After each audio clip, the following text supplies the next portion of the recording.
बिस्मिल्लाहिर्रहमानिर्रहीम। अस्सलाम वालेकुम दोस्तों, आज की इस वीडियो में हम बात करेंगे कि एक वेबसाइट को आप बग़ैर बैकलिंक के कैसे रैंक कर सकते हो। अगर आप इस वीडियो को पूरा देखेंगे तो उम्मीद है कि इसमें आपको मैं वो स्टेप बाय स्टेप तरीक़ा बताऊंगा जो मैं करता हूँ और अपनी वेबसाइट को बग़ैर बैकलिंक के रैंक करता हूँ। तो अगर आप लोगों ने भी इसको जानना है तो आप लोगों ने इस वीडियो को स्टेप बाय स्टेप फुल देखना है। तो without wasting time let's start.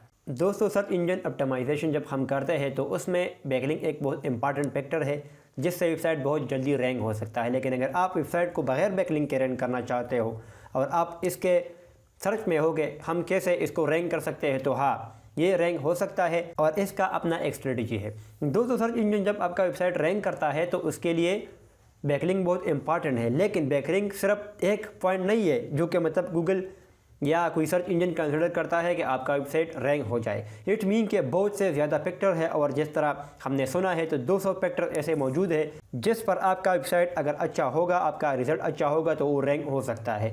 तो अगर आप इस तलाश में है कि हम अपनी वेबसाइट को बगैर बैकलिंक के कैसे रैंक कर सकते हैं तो लेट्स स्टार्ट करते हैं। दोस्तों, अगर आप अपनी वेबसाइट को बगैर बैकलिंक के रैंक करना चाहते हैं तो उसमें पहला चीज़ ये है कि आप लोगों ने निच रिसर्च बहुत डीप करनी है। आपने ऐसे निचेस पर काम नहीं करना जिसमें हाई कंपटीशन होती है, लाइक हेल्थ और इंश्योरेंस और फिटनेस और ब्यूटी के निचेस। इसके अलावा बहुत से ऐसे निचेस हैं जिसमें आप काम कर सकते हैं।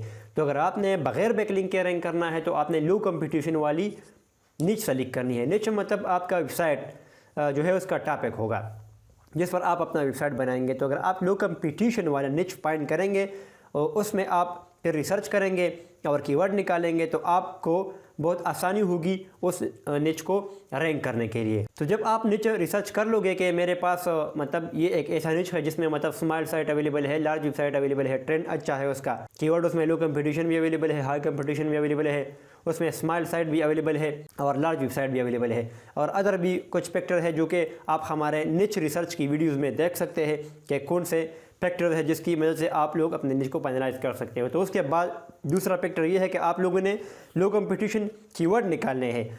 मतलब अगर आपका कंपटीशन हाई अथॉरिटी वेबसाइट के साथ होगा, जिस कीवर्ड पर आप कंपटीशन करना चाहते हो उसका वॉल्यूम ज़्यादा होगा तो उस पर बड़े वेबसाइट आपको नज़र आएंगे और उसका जाहिर है कि अगर ज़्यादा वॉल्यूम का कीवर्ड होगा तो उसमें ज़्यादा बिग वेबसाइट कंपटीशन में आएंगे।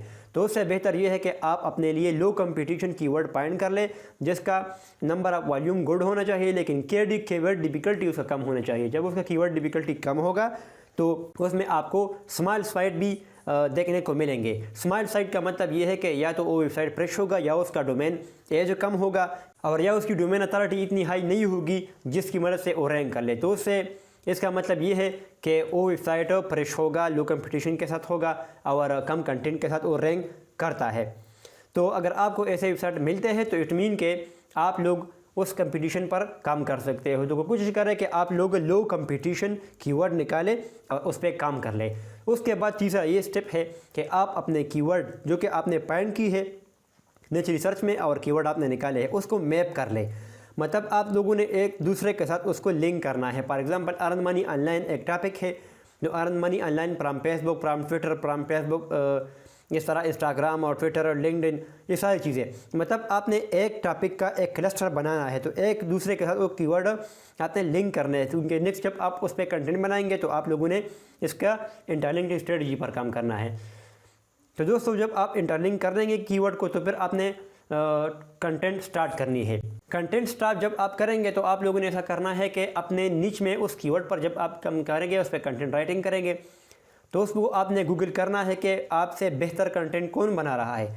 जो कंटेंट आप बना रहे हो उससे बेहतर कोई बना रहा है, उससे बेहतर आपने बनाना है। इट मीन कि अगर टॉप 10 वेबसाइट रैंक कर रहे हैं तो उसकी वीकनेसेस आप लोगों ने निकालनी है, अपने स्ट्रांग एंगल को उसमें यूज़ करना है, इमेजेस यूज़ करने हैं, मीडिया यूज़ करनी है और सारी चीज़ें यूज़ करनी है जो कि उस अदर वेबसाइट में नहीं होंगी। तो इसकी मदद से आप एक ऐसा कंटेंट बनाएंगे जो कि सबसे बेहतर होगा। और आप लोगों ने यूज़र के इंटेंट को ज़रूर माइंड में रखना है। इंटेंट का मतलब ये है कि यूज़र किस चीज़ के लिए आ रहा है। अगर यूज़र एक एक्सप्लेनेशन या मतलब एक सोल्यूशन के लिए आ रहा है और आप वो चीज़ें प्रोवाइड नहीं करोगे तो आपकी वेबसाइट कैसे रैंक होगा। मतलब अगर रैंक हो भी गया तो डी रैंक होगा क्योंकि उसमें यूज़र इंटेंट फॉलो नहीं हो रहा। तो यूज़र इंटेंट अगर फॉलो नहीं हो रहा और रिवर्स बैक करेगा इससे आपका वेबसाइट डाउन जाएगा। तो इससे आपका जो कोशिश है आपका इंटेंट पर फोकस होना चाहिए कंटेंट राइटिंग में। तो कंटेंट राइटिंग जब आप करेंगे, फॉर एग्जांपल 50, 100, 150 आर्टिकल जितने भी आप अपने निच में कवर करना चाहते हो उसको कवर कर ले और पोस्ट कर ले। उसके बाद आप लोगों ने इंटरलिंकिंग स्ट्रेटजी पर काम करनी है, क्योंकि जिस तरह मैंने पहले आपको बताया कि आप लोगों ने निच रिसर्च करनी है और कीवर्ड रिसर्च करनी है, उसके बाद मैपिंग करनी है। तो मैपिंग से आपको फ़ायदा ये होगा कि आपके कीवर्ड एक दूसरे के साथ मिले होंगे, तो इससे गूगल आपके वेबसाइट को प्रेफर करेगा, क्योंकि उसमें आपका ईट वाला जो फैक्टर है वो वेरीफाई होगा, क्योंकि मतलब आपने वैसा टॉपिक सेलेक्ट किया होगा जिसमें आपने रिलेटेड सारे कीवर्ड होंगे, आपने वो उसको कवर किया होगा, तो गूगल समझेगा कि ये एक अथॉरिटी वेबसाइट है और इसका जो बंदा है मतलब ये सारी चीज़ों को कवर कर रहा है, तो उसकी मदद से आपका वेबसाइट रैंक करेगा, तो इसको टॉपिकल अथॉरिटी कहते हैं। और दूसरों इसके अलावा जो है आप लोगों ने कंसिस्टेंसी के साथ काम करना है। फॉर एग्जांपल अगर आपके पास 100, 200, 300 आर्टिकल है, तो आप लोगों ने कंसिस्टेंसी के साथ, अगर एक दिन बाद आपने आर्टिकल पोस्ट करना है, 2 दिन बाद, 3 दिन बाद, जो भी करना है आप लोगों ने कंसिस्टेंसी के साथ करना है। अच्छे से अच्छा कंटेंट प्रोड्यूस करना है। आपके वेबसाइट में टेक्निकल इशू नहीं होने चाहिए, आपका वेबसाइट का स्पीड अच्छा होना चाहिए और आपके वेबसाइट का अथॉरिटी बिल्ड होना चाहिए। अथॉरिटी ये मतलब नहीं कि आप डोमेन अथॉरिटी बिल्ड कर लें, क्योंकि उसमें फिर बैकलिंक आ जाते हैं। आप लोगों ने सिर्फ अपनी निच में अथॉरिटी बनानी है, मतलब क्लस्टर ऑफ कीवर्ड आप लोगों ने कवर करनी है, जिसको टॉपिकल अथॉरिटी कहा जाता है। और साइलो स्ट्रक्चर पर आप लोगों ने काम करना है। साइलो स्ट्रक्चर का मतलब ये है कि आपका जो वेबसाइट है उसमें जो कैटेगरीज है, अपने अपने कैटेगरी में अपने वाले आर्टिकल होने चाहिए। लाइक सोशल मीडिया में अपने पोस्ट होने चाहिए, टेक्नोलॉजी में अपने होने चाहिए, स्पोर्ट में अपने होने चाहिए।